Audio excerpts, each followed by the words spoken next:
What is up, you sexy little beasts?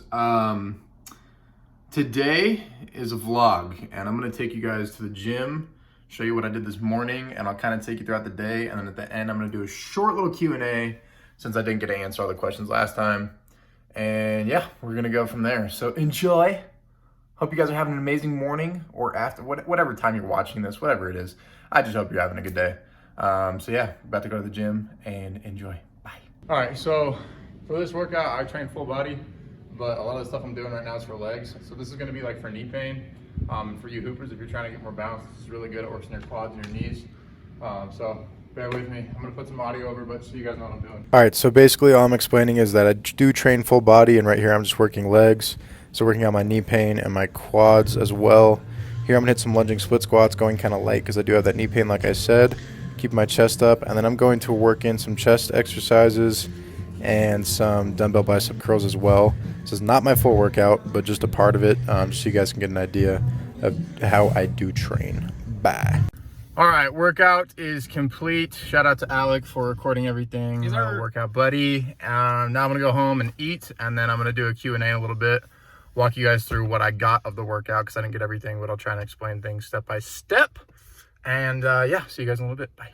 All right, here we go. Q&A time. So I'm gonna answer some of the questions that I didn't have a chance to get to in the last video. So here goes nothing. Starting off with a kicker. How do you think porn affects society? Good question, and not something I've ever really thought about. I've seen a TED Talk on it before, actually, on the negative effects it has on your brain and how it's kind of damaging kids, especially younger kids, both boys and girls. But my thing is everything in moderation. So if you feel like porn is controlling you, that's a negative, right? But if you have control over it and it's not something that's always an urge for you, then I don't think it's a huge deal. I still think that you should definitely monitor how much you're watching it and understand that a lot of the things that you see in porn isn't real, especially for guys.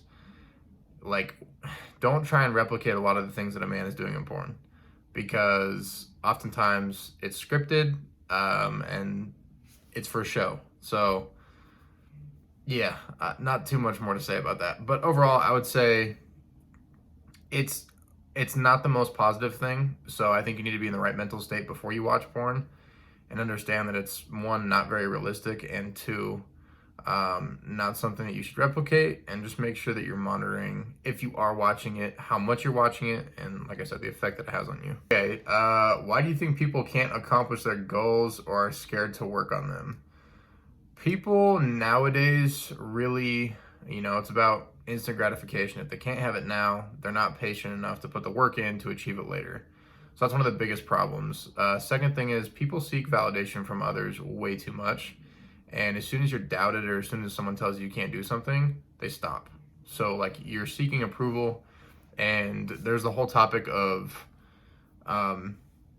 making decisions based on if you think other people will approve. And a lot of people do that, whether it be from their parents or their siblings or their friends. So we live in that day and age now where people care so much about the people that are around them and what they're going to think about you, that you just don't even do the things that you love and the things that you enjoy. So that's a huge problem. People also don't really know what their goal is. So they'll say, I want to start X business, or I want to do Y, right? But they don't know, for one, where they're headed. And if you don't know where you're headed, you don't know where you're going. So you have to start with a goal in mind and work backwards so that you can know the steps that you need to take to get there. And a lot of people struggle with that too. And lastly, I would say a lot of people get caught up in having everything figured out. Like, they need to know every single step before they start, and they get so caught in that they never even start. And most of the times you just need to jump, like take the leap, and you'll figure things out on your way down that path. And it's not easy, you're gonna fail a lot, but if you just start and you gain momentum, then you're going, right? You're taking the right steps and you've started. So those are a few. Obviously there's a whole bunch more. Last thing I will say on that is a lot of people just lack work ethic. They think they're working hard, and they have no idea what working hard even means.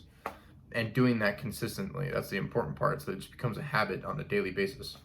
So that's the last thing. Thoughts on ghosting. So why does ghosting happen? that's kind of been the topic, especially this year, because ghosting has become so prevalent in today's day and age, and just like younger kids and stuff. And the reason it happens, there's a few.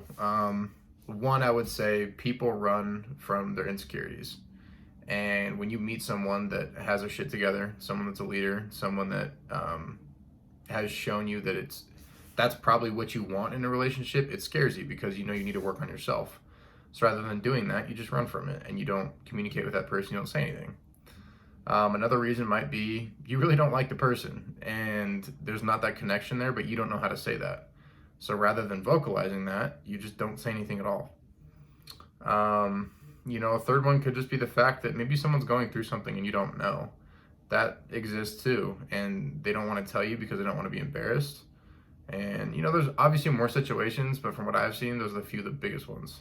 A healthy recipe for dinner. Good question. So I'll just give you an example of what I do for dinner.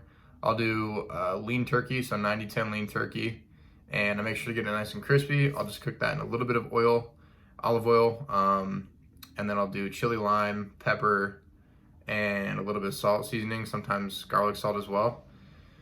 Cook that for like 13-14 minutes, and then I'll do couscous. I'll do like 2 cups. Obviously your moderations are going to be different because I'm a lot bigger than you, for most of you. But 2 cups of couscous, and then I'll do mushrooms and red peppers. I'll cook those up and saute them in a pan with some garlic. And then I'll do, sometimes, not always, but I'll do 2 eggs on top of toast with avocado and maybe a little bit of seasoning. And that's really good. That's usually what I have for dinner. And it's lean. You got some veggies in there. A lot of good protein, lean protein. What is your favorite movie? Asked Paisley. Great question. I have a few. In no particular order. The Incredibles 1 and 2. Remember the Titans. Pursuit of Happiness, Creed. Yep, I think that's it. Oh, and Elf. Yes, no particular order though.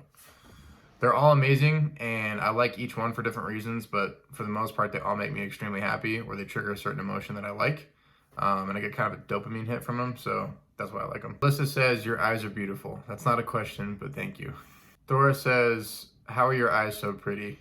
Javi says, oh, cool eye color. Stephanie says, are your eyes green or brown? All right, so let's just address my eyes, okay? So my eyes are multiple colors. They're brown, red, and like on the outsides, there's like a black ring, and then the middle obviously is black and brown. So there you go. Enough with the eyes. What's something invisible that you wish people could see? I'm assuming that's pertaining to me personally. Oh man, that's tough. I would say probably just that, like, anytime I'm saying something to you, or like, I'm saying something that might seem like I'm critiquing you, I'm not. I'm coming from a loving place, and I talked about that with honesty before. But overall, I would just say know that like I'm a genuine person, and the things that I'm saying are real. We live in a very fake world, and I don't want people to think that what I'm saying is to gain attention or for me to like have leverage. Like what I'm saying, it's intentional and I mean it. And it's hard to believe that sometimes, especially, as a girl believing what a guy's saying, because a lot of guys will say what a girl wants them to hear, and vice versa too. Girls do the same thing to guys, but guys especially to get what they want, whether that be sexually, emotionally, whatever it is. So what I'm saying, I mean, I guess that would be my like invisible thing that I wish people could see. Do you consider yourself the jealous type? No, I don't think I'm a very jealous person. I'm very secure in who I am. But what I would say is I do have trouble trusting other guys. But at the end of the day, if you can fully trust your girl or your woman or your guy, whatever your situation is, then you don't need to worry. Doesn't mean I still won't worry about like, a guy like attacking you or something of that nature happening. But like if I trust a girl in my scenario, then I'm good. I don't have anything to worry about. And for me, I'd say if it ever is something that feels like it's jealousy, it's usually more curiosity. I'm a very curious person. I like to know why people are doing things psychologically, where they're coming from, so we can work through it and better our relationship. So no, I wouldn't say I'm a jealous type. I think I definitely used to be when I was younger, but not anymore. This is a good question. Someone asked me, how is life? Life is very good. Amidst all the insane stuff going on in the world. I think I touched on this in the last video, but this has been the best year of my life. I've improved so much personally, and I've had so many opportunities, so I've been super, super grateful for that. And I put a lot of work into myself, like with my self-development and my mental health, and I feel like I've come out on the other side a better person, so I'm very grateful, and I'm just happy to be alive, to be honest. I have a lot of perspective now at 21 compared to when I was like 18 even. And so I just try and take all the little things and make sure that I appreciate them and not take anything for granted, for sure. And appreciate the people that are in my life. That's been really important too. And just enjoy the little moments that I have with them, because you never know when your last day on this earth is. And I just look forward to the future, to be honest. Like, I'm trying to do things now that'll put me in a situation where I can do all the things that I love. And you guys asked me what happiness means to me, and joy and fulfillment. Living life on my terms is one of the biggest things. And, you know, money's just a means to that. All it is for me is a tool. It allows me to do the things that I want to do and provide certain things for the people that I love. So I don't look at it as anything more than a tool, excuse me. So, yeah, life is good. I have really nothing to complain about other than COVID, but it is what it is. All right, last one says, how do you deal with the loneliness that comes with having higher standards? Great question, Molly. I feel like I've always been a very independent person. So I've never needed to be in a relationship.